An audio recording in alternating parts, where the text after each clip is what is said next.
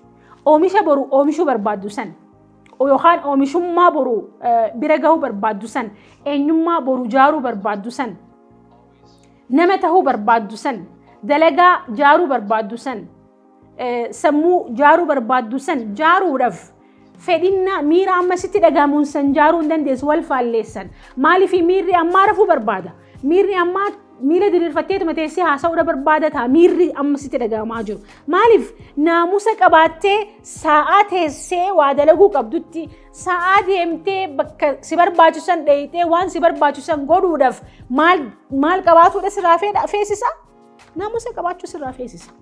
Irreedduun keenya ibin jechuma naamusaa kanaa kan beeynu ni beeytanii irreedduun keenya naamusa godhadhu ka jennu hawaasa keenya keessatti naamusa hin qabu abaluu bar naamusa hin qabuun waan usneetuma nuti haasoynu naamusa hin qabu jechuun dhiisnani sun naamusa hin qabu jechuun nama adaba hin qabne nuuf fakkaata. No naamusa jechuun jiruu tantee keessatti adabaan waan barbaaddu san yookaan waan hawwitu san waan bira gahuu barbaaddu san miira ammaatiif yookaan teestii ammaa qofaaf yookaan fedhinnaa tantee gammachiisaadha.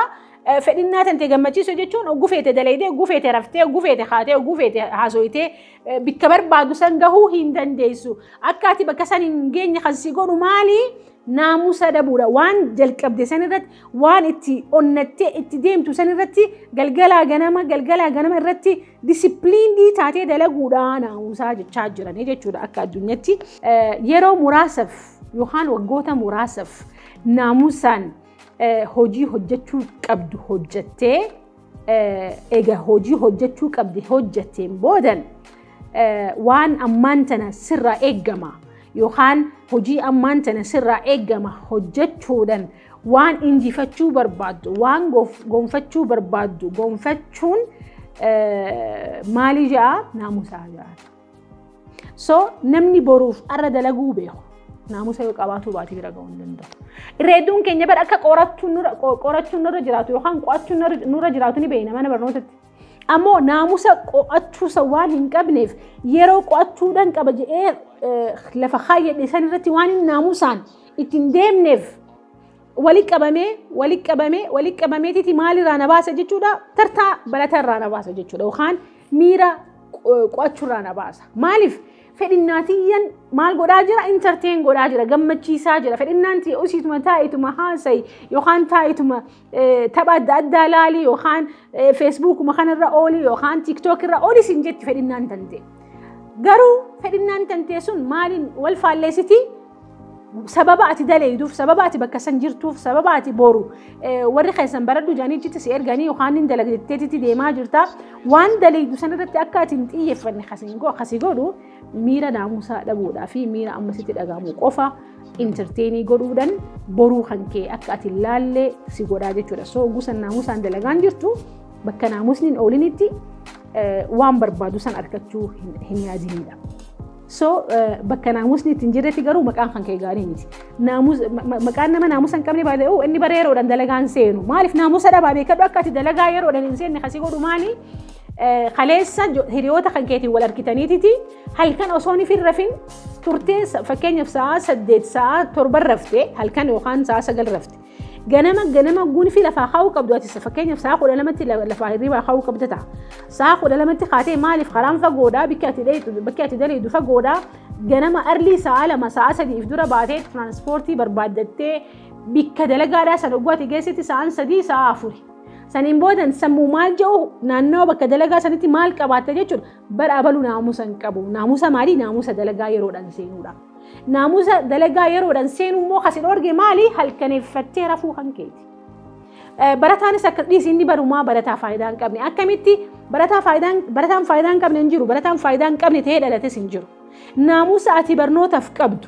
Naamusa ati qo'achuuf qabdu. Naamusa ati sa'aa tantee tan keessa saniif qabduutu barataa A yookaan barataa B yookaan barataa C yookaan barataa huma si godhu naamusa ati barnootaaf dalagaaf jiru tanteetiif kenniteetu abaluu bar naamusa hin qabu naamusaan hin jiru yookaan naamusni isaa naamusa dalagaadhaa hin qabu kan nu jechisiisu saneetu so naamusa akkamiin horuu dandeenya yookaan karamiin naamusa jaaruu dandeenya yookaan karaan naamusa jaaru akka naamusa hundi keenya wel reeduun keenya naamusa hin beeynu yookaan importansii naamusa hin beeynu yookaan akkamiin akka naamusa jaaran hin beeynu naamusa akkamiin horachuu danda'a namni tokko hadura durso naamusa horachuudhaaf isaanuu yeroodhaan dalagaan seenanii isaanuu bar hin qo'annee barataan goobaziin sunuu bar hin jiru yoo hajjetteetuma isaanitti kan harka laatu taate siin galchu so naamusa horachuu kan barbaadu taate karaan naamusa ittiin horattu maaliif yoo ati naamusa irreedduun keenya baay'ee poolisa qofa bira beeknaa miree maaliif isaan ogguuniif fakkeenyaaf poolisni tokko ogguuniif boosii isaa bira dhaqe yookaan ajajaa isaa bira dhaqeetitti naamusa inni ittiin seenutu jira naamusa ittiin boosii isaa dubbisuutu jira kuni naamusa mana poolisii yookaan mana wattaaddaraa jiru naamusni mana murtii jirus ni jira mana murtii naamusa mana murtiitu jira naamusa mana murtii san yooni fi faalleesse even namni ati ragaadhaa dhiheeffatte yooni fi naamusa mana murtiidhaa san irra jete ni adabama ni hidhama maaliif naamusa ree yusi naamusa jechuun disipiliinii jechuudha maaliif bikki hundinuu naamusa mataa isii qabdi gujenne jiruun tunis naamusa qabdi jiruun ati itti guddachuu deemtu tun jiruun ati jaaruu deemtu tun heegareen ati jaartu naamusa sirraa feeti malee hogguu ati feete waan ati feete godhaadhaa waan jiruurraa barbaadu san argachuu hin ta'u jiruun naamusa sirraa eedi naamusa san yoo nifi kan jiraatu taate isiinis waan ati barbaadu san sii kenneeti naamusaatu kabajaa sii kenna naamusaatu maallaqa sii kenna naamusaatu taayitaatii barbaadu sii kenna naamusaatu barataa cimaa sii godha naamusaatu kaampanii tantee dalagaa tantee bikka irra jirtu naamusa ati guyyatti kafaltuutu heegaree tantee jaaraa jechuudha so eessarraa jalqaba sirraa jalqaba namarraan jalqabu isaan hin dalayne isaan hin dhufne isaanuu akkas hin goone jettee yooni fi kan namaa wajjin if qindeessitu yookaan if madaaltu taate dalagaa dalaguu hin dandeessu naamusaan jiruu tanteetti fufuu hin dandeessu so naamusni eessaa jalqaba sirraa jalqaba maal jechuudha maal jedha barreessan tokko waan si keessa hin deddeebi'in alaa hin barbaadinii jira yookaan alaa argachuu hin qabdudha ما سخيسة الدبو جت ما جت يروح لين دلقة جلكابو كبا يروح لين فتو كبا يروح لين سخيسة الدبي سيتو في وجه هذا سيتو في وجه إرد الدبي في خيسة هذا so وان في خيسة الدبي استهين هاسين على الرحم بربادين مال على مال تجرا ريزالت تجرا مالي في قلهم باي ذا واي وانا ترد الدبي تها سويت في وجه وانا ترد الدبي تها دل سيخن so مال جا وان في خيسة الدبي استي سخيسة الدبي على دبي صار كتشوفين jechuun maal jechuudha waan ati irra deddeebitee hin dalagin rizaaltiin isaa zeeroodha waan ati irra deddeebitee hin qo'atiin rizaaltiin isaa zeeroodha waan ati irra deddeebitee hin dalagin so irra deddeebi'u jechuun maal jechuudha karaa biraatiin naamus by the way irreedduun keenya wanni nuti irra deddeebi'aa jirru maali waan amma jiruun ati amma irra deddeebi'aa jirtu tun jiruun ati amma paatarniin ati amma harkaa qabdu kun ni jiraa miti paatarniin kun eessa si geessa karaan ati amma barmaatiileen ati amma irra jirtu tun eessa si geessi eessa si geessiti jechuun maal jechuudha qabeenyaan eessa si geessiti eenyummaadhaan eessa si geessiti amantaa teetiin eessa si geessiti okay beekumsaati qabduun eessa si geessiti amata kurnaan akka irraa eessa si geessiti barmaatiileen ati irra jirtu tun karaan ati amma paatarniin ati ganama irkaatee irra deddeebi'aa jirtu guyyuu sanuma irra deddeebi'aa jirtaa miti paatarniin kun eessa si geessa obboleessa kiyya mee if gaafa dhufu amata 5 booda amata 10 booda so paatarnii san jijjiiruu hafeetu taate maaliif vicious circle sun kan irra deddeebinee vicious circle san jiraachaa jirru waan nuti yaannutu saniin ala ta'uu dadhabe waan nuti goonutu saniin ala ta'uu dadhabe wanni ati yaadduu fi wanni ati gootu naamusa kan keetii irratti hundaa'e naamusa ati dalagaaf qabdu irratti naamusa waan haaraa qabdu irratti naamusa hojii guyyetti hojjechuuf qabdu yoo jijjiiruu baatte torbaan kan kee jijjiiramuu hin danda'u galiin ati torbaanitti argattu jijjiiramuu hin dandeessu galiin ati ji'atti argattu jijjiiramuu hin dandeessu galiin ati amalatti argattu jijjiiramuu hin dandeessu yoo maaliin jijjiirin paatarni itti yaaddu paatarni itti waa hojjetu jijjiiruu hin dandeenye so ifirraa jalqabdee paatarni itti yaaddu jijjiiruu qabdaa jechuudha kana jechuun maal jechuudha abjuudhaan qabaa karooraan qabaa action plaanan qabaa mul'atan qabaa so wantoota kana akkanaan injifadhu kan akkanaan injifanne kan godhu maali jettee teessee hoggu hundaa'u ifii wajjin haasa'uu qabdaa jechuudha kan dura ifirraa jalqabdee nama wajjin miti warroota si wajjin dalagu wajjin miti warroota tiimii kan keessatti dalagu wajjin miti warroota isaanii dura ifirraa jalqabiidha bakka kan dura pirinsipilli naamusa kan dura ifirraa jalqabiidha naamusa kan guutuu qabu namaa miti ati yooni fi ifirratti daleede naamusni kan kee sirraa'uu danda'a. Pointiin lammaffaadhaa naamusa irratti maali? Yeroodhaan jalqabuudha. Namni yeroodhaan hin jalqabin hogguma hundaa hunuma fiiga. Ni beeytanii miti akkuma warri keenya jee namni ganama taa'e galgala ceca'aadha. Yookaan maal jedhani warri keenya boosattiin galgala jechuun guyyaa kana guutuu teessee haasawaa ooltetti galgala shuumoo irra keessi shuumoon isiin bilchaatudha. Kara keenyatti shuumoo jaamaa. Kara tokkotti I think kara jimmaa kanatti mullu jaamaa I think ni beektan jeetiin yaada shuumoon boosattiidha guyyaa guutuu isiin malee miila diriirfattee haasa'u. It means ati yeroo dalaguu qabdu hin daleene yeroo baratuu qabdu hin baranne yeroo dukkaana kan kee banuu qabdu hin banne yeroo dalagaa early bakka dalagaa seenuu qabdu hin seenne then finally hogguunii fi galgala ijoollee fi abbaa warraa galuudha dhiyaate isiin fifiiti. Gana yaaboo meemaa wanna kenna soogidna na kenna well yeroo ammaa kana keessatti jiraachuu baatullee numa jira yeroo hedduu jechuun maal san qofaa miti yooni fi dalagaa tante yeroodhaan hin dalagin if wal eedee deadline gooni fi boosiin kan kee yookaan itti gaafatamaan kan kee mee dalagaan sinjii amma wilii waan walit gargar faffaceessa walitti deebisuudhaaf fiidaa hirriiba dhabdaa deadlineedhaaf jechuudha.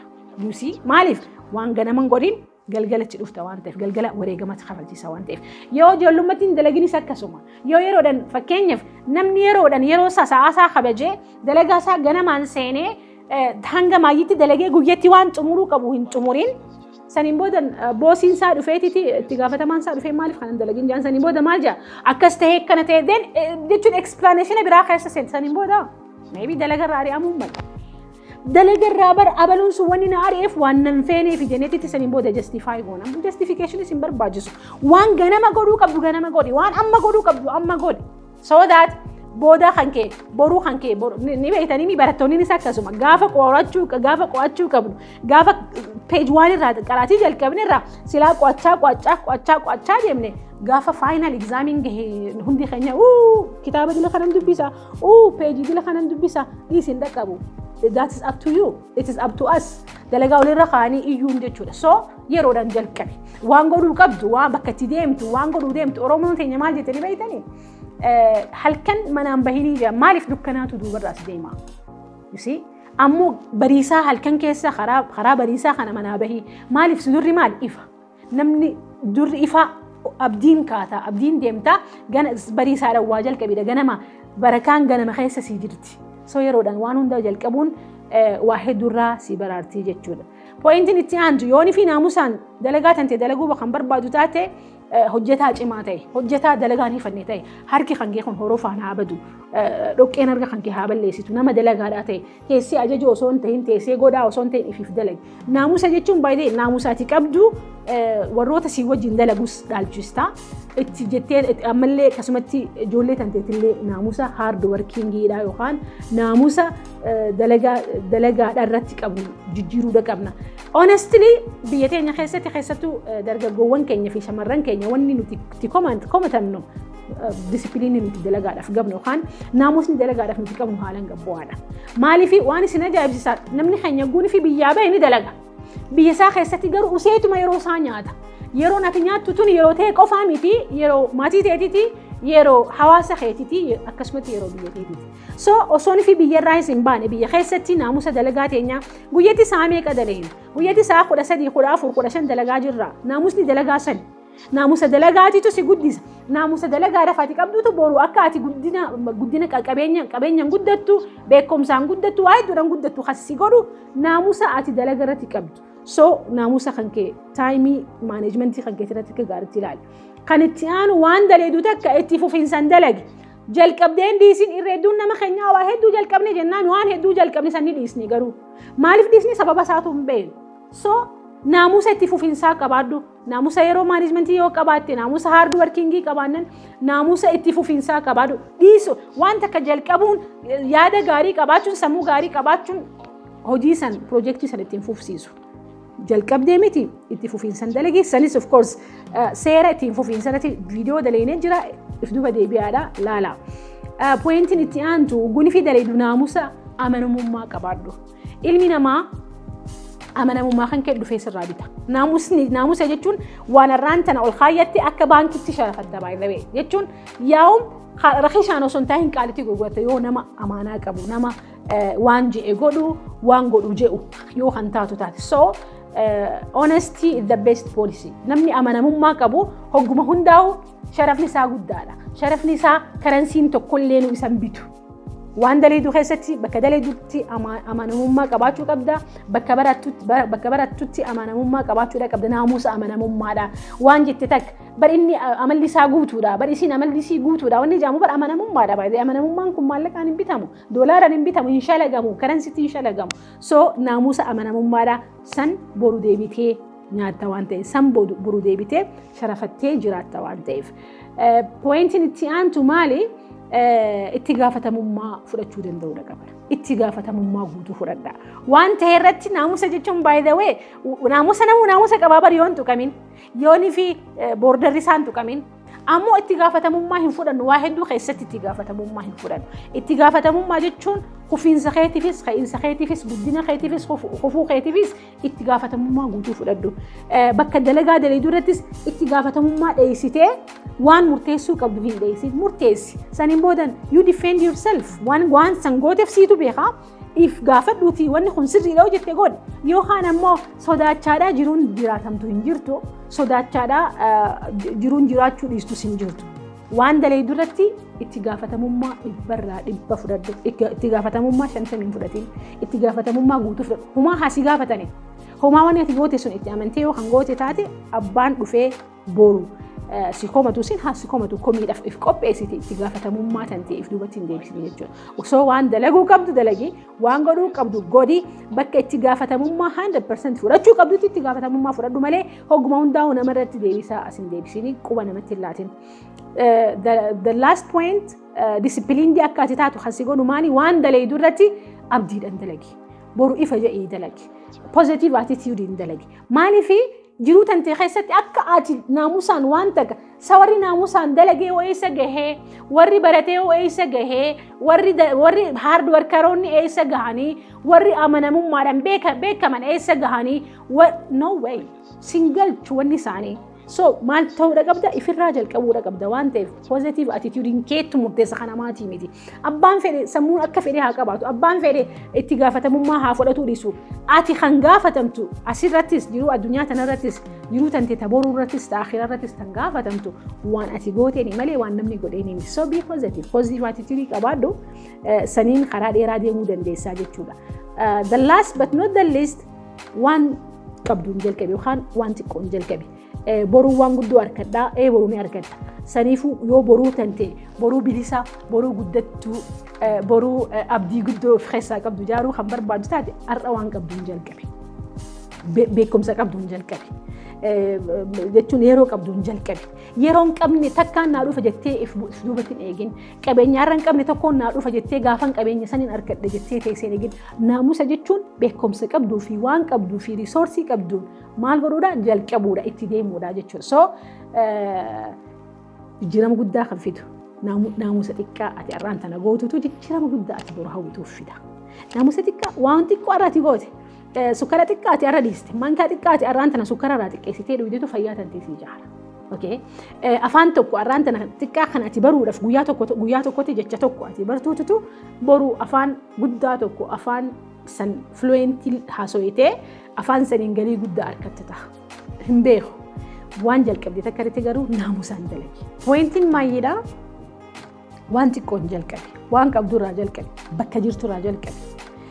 Ani gaafa waan kana arkadhen jalqaba ani gaafa beekumsa kana arkadhen jalqaba gaafan wanni kana kunna guutameen jalqaba jettee teesseen eegin waan qabdu waan xiqqoorraa jalqabe waan qabduun jalqabe jechuun afaan tokko baruudhaaf jecha tokko guyyatti jalqabi baruudhaaf egaa jalqabdettuu numa geessa waan ta'eef warroonni har'aan tana afaan translatora ta'anii interpreetara ta'anii jiran kun hundinuu baay'ee afaan tokko baruudhaaf aarsaa isaan kaleessa kafalaniitu har'aan tana deebi'ee kafalaafii jira. Qo'achuudhaaf peejii takka jalqabi barachuudhaaf peejii takka jalqabi waan haaraa tokko jalqabuudhaaf waan xiqqoorraa jalqabi wanni hundinuu bakka takkatti gaafa naa guutamteen jalqaba jechuun bakka takka illee siin geessu naamusa waan guddoo dalaguudhaa kan dabalapii goonu wanti xiqqashoo dalaguudha yoonii fi kan jalqabnu taate sadarkaa guddoo gahuu dandeenya. So wantoonni gurguddoon nuti har'a akka addunyaatti arginu hundinuu waan takkarraa jalqabdee waan xiqqashoo takkarraa jalqabdi yaada xiqqaa tokkorraa jalqabdi maaltu guddisee naamusaan itti deemutu guddise naamusaan irratti dalaguutu guddise soogaa naamusaan bakka guddoo gahuu dandeenya jedheetiin amana keessattuu namni sadarkaa gurguddoo irra gahuu barbaadan ijoolleen lafaa ol kaatu fiildii takka keessatti bakka guddoo gahuu barbaadan gaa viidiyoo kanarra akka waan gurguddoo hubannoo guddoo argattan abdiin qabaa hundi keenyaa waan asirraa baranne gatteenyee koomentii jalatti katabuu hin irraanfatina maaliif nama biraa barsiisa waan ta'eef akkasumatti viidiyoo tanarraa wanni argattan namoota biraa bira gahuu qaba jettanii yoo amantan sheer walii godhuudhaan waliif dabarsaan isiniin jaagaa so waan guddoo walii dabarsinee jirra galatoomaa isiniin jaaladhaa horaa bulaa.